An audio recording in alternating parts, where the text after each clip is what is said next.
Lenso, un collectif de parents et de professeurs qui unissent leurs forces pour protéger les élèves du rayonnement de la Wi-Fi dans les établissements scolaires. Ouh là là, attends. Une minute là. Comment ça protéger contre le Wi-Fi? Ça se saurait si c'était nocif le Wi-Fi, non? Eh bien, pas si sûr. Il y a des milliers d'études scientifiques qui montrent que ce type d'onde artificielle entraîne de nombreux problèmes de santé. Ah bon? Comme quoi, par exemple? Par exemple, des insomnies, des arythmies cardiaques, des maux de tête, de la fatigue chronique, de l'hyperactivité, des troubles du comportement, de l'anxiété, des troubles de l'apprentissage et de la mémoire et de la concentration aussi. Ou alors des vertiges, des nausées... Oui, mais attends, c'est pas sûr encore ça. Il n'y a aucune preuve scientifique pour faire le lien entre ces problèmes de santé et les ondes du Wi-Fi. Tu en es sûr? Je sais pas, en tout cas c'est ce qu'on entend. Cela dépend un peu où tu trouves tes informations. En plus le Wi-Fi c'est tellement pratique. Ok, bon alors, c'est vrai qu'il y a une controverse scientifique. Mais encore faut-il comprendre sa véritable situation. Prenons l'exemple d'un champignon. Un champignon? Oui, c'est juste pour te montrer quelle est la vraie situation de cette controverse dont tu parles. Tu es prête? Oui, ok, vas-y, on verra bien. Imaginez-vous qu'on vous présente le nouveau champignon miracle. C'est un champignon qui non seulement est délicieux, mais aussi très pratique d'utilisation. Il est impérissable, très rentable, et grâce à ses fibres magiques, il est très utile pour l'industrie du textile et du plastique. Et pourtant, malgré tous ces avantages, ce champignon miracle ne fait pas l'unanimité. D'un côté, nous avons une centaine de scientifiques et d'experts qui affirment que ce champignon n'a pas d'effet négatif avéré sur la santé.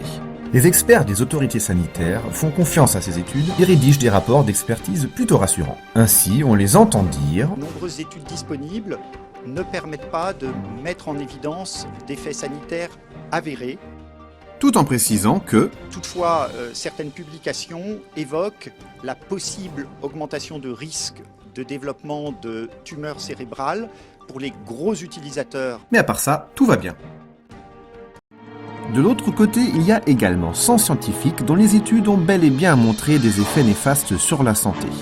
Leurs études mettent en évidence une augmentation des tumeurs du cerveau, des cassures de brins d'ADN, des troubles cognitifs, ainsi qu'une multitude d'autres problèmes de santé.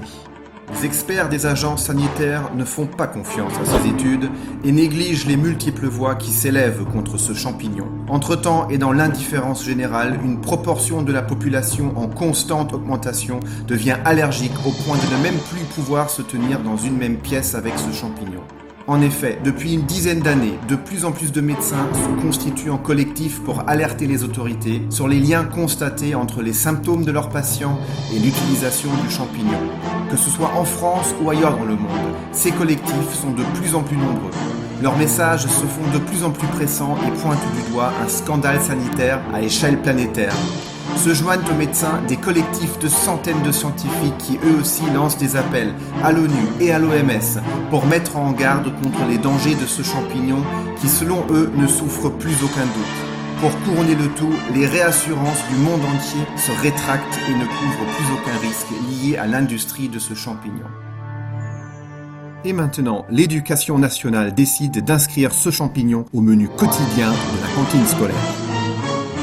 Non mais c'est hors de question. Jamais je ne donnerai ce champignon à manger à mes enfants. Et pourtant, ce champignon et le Wi-Fi, c'est exactement la même chose. Sauf qu'avec le Wi-Fi, les élèves auront une borne Wi-Fi par salle de classe, mais aussi une tablette par élève. Ce que l'éducation nationale oublie, c'est que chaque tablette est en elle-même un émetteur-récepteur de Wi-Fi à quelques centimètres du corps des enfants en pleine croissance. Chaque élève sera donc exposé au rayonnement d'une borne Wi-Fi et de 24 tablettes plusieurs heures par jour et pendant toute leur scolarité. Ceci est un niveau d'exposition jamais atteint. Et pourtant, l'éducation nationale néglige de considérer la situation globale des rayonnements du sans-fil, ce qui l'empêche de reconnaître les signes précoces d'un scandale de santé publique qui s'annonce.